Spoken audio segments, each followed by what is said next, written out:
noite, amém? Amém. Irmãs, vocês fiquem um espírito de oração aí por mim, porque o temor é grande. Até Pedro sumiu da minha Bíblia hoje. Eu vou convidar as irmãs a ficar de pé e abrir as Bíblias em Josué.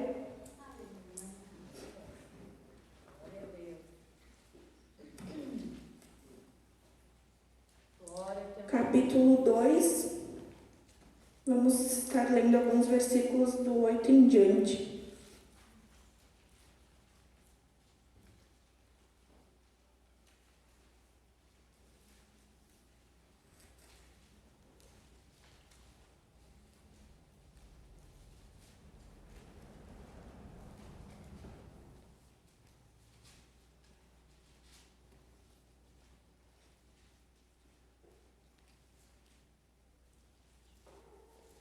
Todas acharam?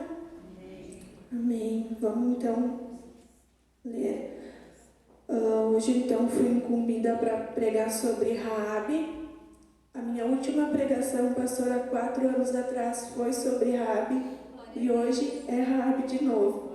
Então louva a Deus por isso. Então capítulo 8. Antes de os espiões se deitarem, Raabe subiu ao terraço e lhes disse: sei que o Senhor lhes deu esta terra. Vocês nos causaram um medo terrível. E todos os habitantes desta terra estão apavorados por causa de vocês. Pois temos ouvido como o Senhor secou as águas do Mar Vermelho perante vós, quando saíram do Egito, e o que vocês fizeram a leste do Jordão, com Seom e Og, os 2 reis amorreus que vocês aniquilaram. Quando soubemos disso, o povo desanimou-se completamente, e por causa de vocês, todos perderam a coragem. Pois o Senhor, o seu Deus, é Deus em cima nos céus e embaixo na terra.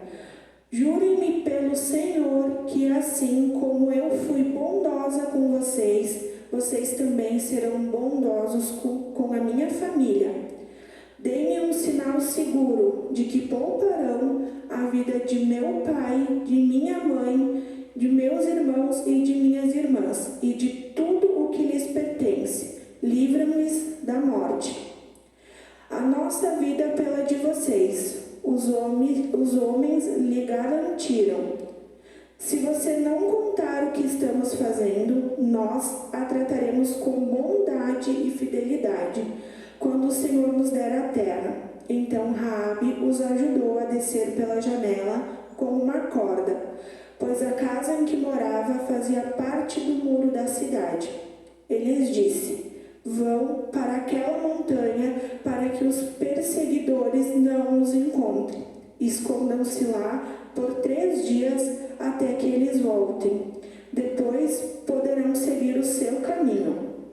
Lá no versículo 20, irmãs. E se você contar o que estamos fazendo, estaremos livres do juramento que você nos levou a fazer. Seja como vocês disseram, respondeu Raabe. Assim ela os despediu e eles partiram.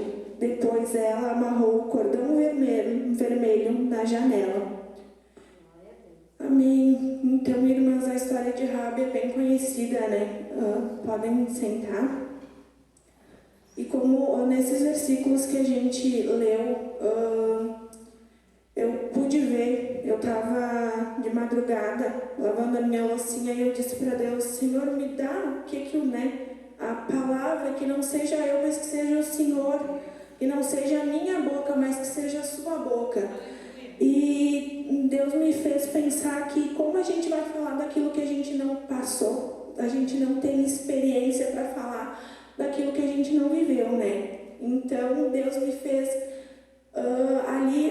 no versículo 9, ela diz que como o povo dela, incluindo ela, eles sentiram um grande medo, um medo terrível.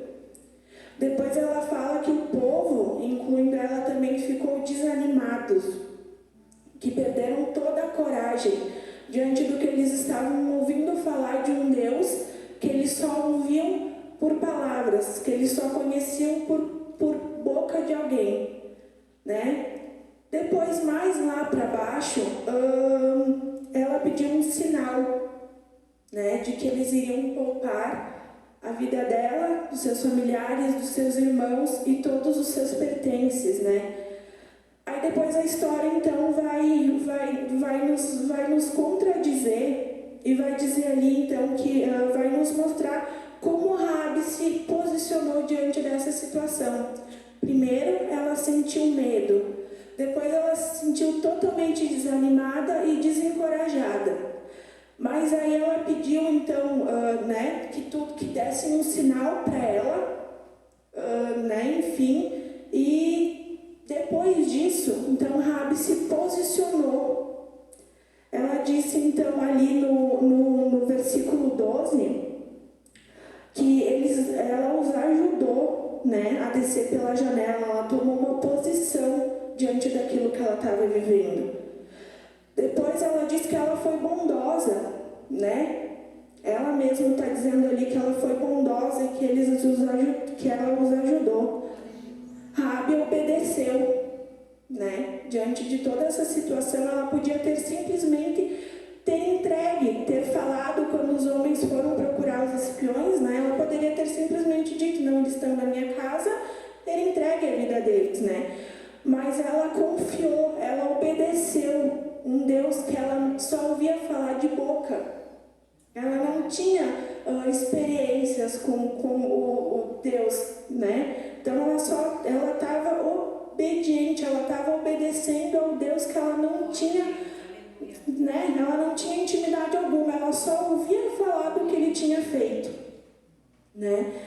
Depois Raabe os ajudou. Raabe deu a direção e disse para aqueles moços, para aqueles homens, vão, ali no versículo 15, ela dá a direção para eles. Vão, ficam lá naquele monte e esperem por 3 dias. Né? Então ela dá a direção para eles. Ela fala, vão por ali, que ali vai ser um caminho bom, ali vocês vão conseguir se esconder e ninguém vai achar vocês, eles não vão achar vocês. Né? Então ela deu a direção. E por último, Raabe foi fiel até o fim, né? E ela viu a casa, os irmãos, a família, as irmãs e todos os seus pertences serem salvos, né? Então, trazendo para a nossa situação, irmãs, quando a gente passa por uma turbulência, quando a gente está passando pela dificuldade, os nossos primeiros sintomas são como Raabe. Muitas vezes a gente fica desanimada, muitas vezes a gente fica extremamente com medo de avançar, com medo de que aquela tempestade não vai passar, de que a gente não vai conseguir, de que está doendo, né? Mas a gente tem que fazer como Raabe, dar um sinal a Deus. Raabe usou um cordão vermelho. E hoje, o nosso sinal a Deus é a nossa oração. É a nossa intimidade com Deus. Né? É nós dobrar os nossos joelhos e entregar para Ele, dizendo, Senhor, eu estou aqui como um sinal. Me ajuda a passar por isso, me ajuda a atravessar o Jordão, me ajuda. Né? Porque sem Ele nós não somos nada. Sem eles a gente faz, sem o Espírito Santo que Ele nos enviou, a gente faz coisas erradas, a gente toma a direção errada. E que a gente possa ser assim como Raabe, ajudar o próximo, direcionar o próximo. E para concluir, irmãs, Raabe, ela foi um pilar dentro da casa dela. Através dela foi salva a sua família. Então que a gente possa, diante de qualquer situação, eu não sei vocês, mas eu, quando estou passando pela dificuldade, eu tenho uma dificuldade tremenda de orar, uma dificuldade tremenda de buscar Deus. Mas a gente tem que quebrar a nossa carne, né? A gente tem que quebrar o nosso eu. Porque quando eu estou passando por dificuldade, eu só quero ficar quietinha no meu canto, né? Ficar fechadinha ali na minha casa, no meu quarto. Mas mesmo assim eu dobro os meus joelhos, eu oro. Se eu não dobro os meus joelhos, eu falo com Deus quando eu estou lavando a louça, quando eu estou no meu serviço. Sabe, o nosso sinal a Deus não tem que ser dado somente lá no final do dia. O nosso sinal a Deus, a nossa oração tem que ser contínua. Principalmente quando a gente está passando por dificuldades, né? Quando a gente está precisando que Deus derrame da sua bondade, que Deus derrame da sua graça, que Deus nos dê a direção certa, assim como Raabe fez com aqueles homens. Raabe deu a direção. E consequentemente, lendo essa palavra, nós temos a direção também, né?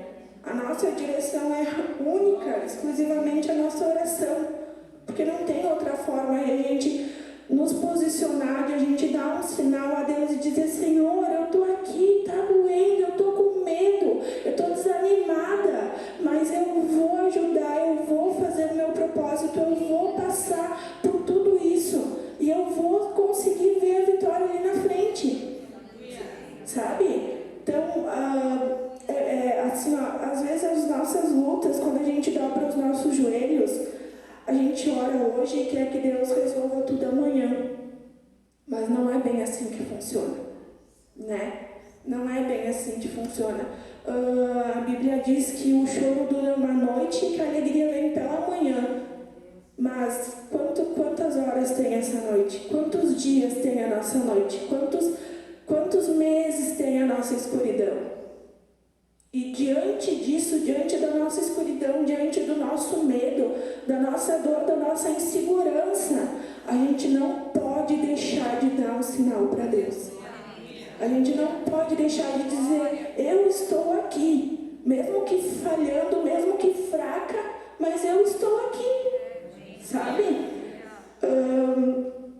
Início do ano eu passei por uns momentos bem difíceis.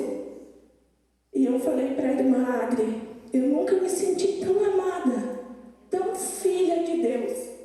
Sabe quando a gente está ensinando os nossos filhos a caminhar, que a gente pega no dedinho deles e vai levando, e chega uma hora que eles vão sozinhos? Eu me senti assim. Parecia que Deus estava segurando a minha mão e estava me levando para algum lugar e eu só ia. Então, estudando sobre Raabe, eu pude entender e eu pude ver que o nosso sinal para Deus, que vai vir o desânimo, vai vir o medo, vai faltar coragem, vai. A gente é ser humano, a gente é falho, mas nós temos um Deus que nos encoraja, um Deus que nos cuida, um Deus que nos leva adiante, um Deus que nos ensina a caminhar de novo se preciso for, um Deus que não desiste de nós e entende. Mesmo que se nós dobrar os nossos joelhos e só as lágrimas escorreram dos nossos olhos, Ele recolhe cada uma e Ele entende cada uma, cada gotinha que cai, Ele entende. Então, irmãs, quando a tempestade chegar, quando o dia mal vier, quando a angústia, o medo, a dor, a insegurança vier, lembre-se de fazer um sinalzinho para Deus, dobrar os nossos joelhos, clamar para que Ele venha nos socorrer, para que Ele venha nos ajudar a dar um passinho a mais e a chegar diante da nossa vitória firmes e fortes e dizer, dar direção para outras mulheres talvez que estejam passando pelo que nós passemos. Ser como Raabe, dar direção a alguém e dizer: tu só vai vencer por intermédio da oração. Eu vou te ajudar, mas eu não vou poder fazer por ti, né? A tua vitória vai chegar através do teu sinal diante de Deus. Tua vitória vai chegar através da tua oração que passa do teto e chega até o céu, né? E Deus não responde hoje, Deus não responde agora. Talvez Deus demore meses, semanas, dia, mas Ele não deixa uma resposta, uma oração sem resposta. Irmãs, eu agradeço a oportunidade, realmente estava muito nervosa. Enfim, era isso que eu tinha para entregar às irmãs, que Deus, né, me usou, me deu a palavra. E que cada uma possa dar um sinalzinho para Deus. Quando tudo não vai bem, quando tudo está parecendo desmoronar, que a gente possa erguer a nossa voz em oração e dizer: o meu sinal é esse, a minha oração, o meu derramar diante de Ti.